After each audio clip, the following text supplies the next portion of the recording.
Bună ziua!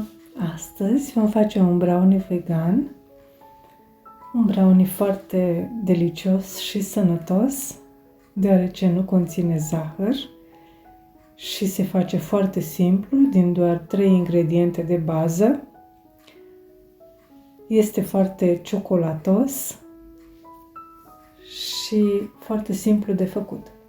Pentru această rețetă eu am folosit 2 banane foarte bine coapte, 2 banane mărime medie, 2 linguri cu vârf unt de alune, aproximativ 120 de grame, 70 de grame pudră de roșcove sau cacao, o lingură de îndulcitor care este opțional, un praf de sare, arome după gust și 30 de grame de fructe de goji sau alte fructe uscate, care la fel sunt opționale. Pentru început vom pune într-un bol cele 2 banane de mărime medie, care trebuie să fie foarte bine coapte, după cum se vede, sunt cupete.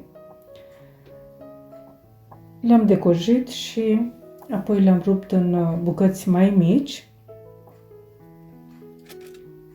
și le-am zdrobit cu acest zdrobitor pentru cartofi fierți. Deci trebuie să le transformăm într-o cremă. Iar apoi am adăugat o aromă.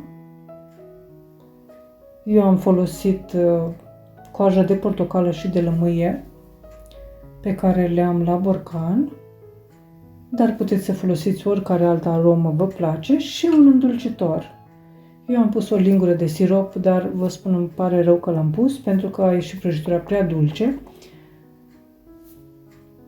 Puteți să nu adăugați nimic, niciun îndulcitor, că prăjitura va ieși destul de dulce, zic eu. Am pus și 70 de grame de pudră de roșcove, dar dacă nu vă place gustul puteți adăuga cacao, deși pudra de roșcove este mult mai sănătoasă și este mai dulceagă decât cacao, mai dulce. Am adăugat și 30 de grame de fructe de goji uscate, dar puteți să le omiteți sau să adăugați altceva, și 2 linguri de unt de alune, sau puteți să puneți chiar alune măcinate sau alte nuci la alegere. Așa trebuie să arate compoziția. Am pregătit o tăviță din aceasta de ceramică care are 18 pe 12 cm. Am tapetat-o cu hârtie de copt și am adăugat această compoziție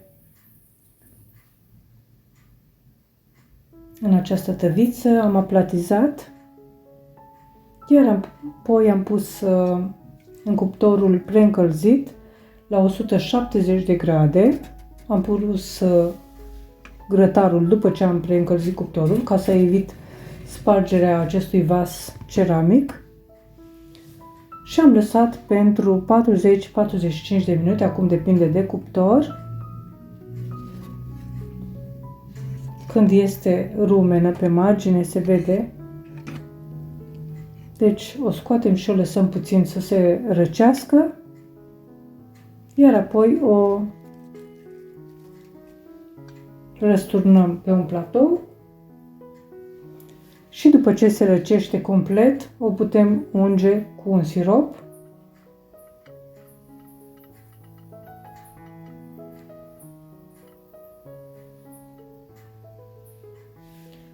Și o pudrăm cu fulgi de cocos, dacă ne plac.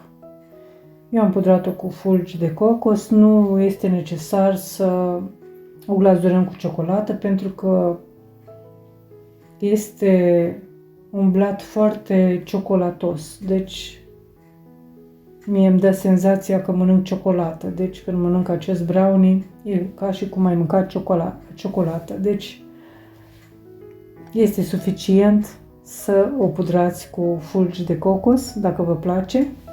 Eu am decorat-o și cu cireșe confiate. Nu era atât de rece când am tăiat-o, normal ar trebui să o tăiați doar după răcirea completă. La mine nu era călduță când am tăiat-o, așa arată în interior. Deci este un blat umed. A doua zi și chiar a treia zi va fi mult mai uscată, dacă mai rămâne să nu se mănânce. Este foarte delicioasă și vă o recomand. Eu vă doresc poftă bună, vă mulțumesc pentru vizionare și vă aștept la o nouă rețetă data viitoare. La revedere! O zi bună!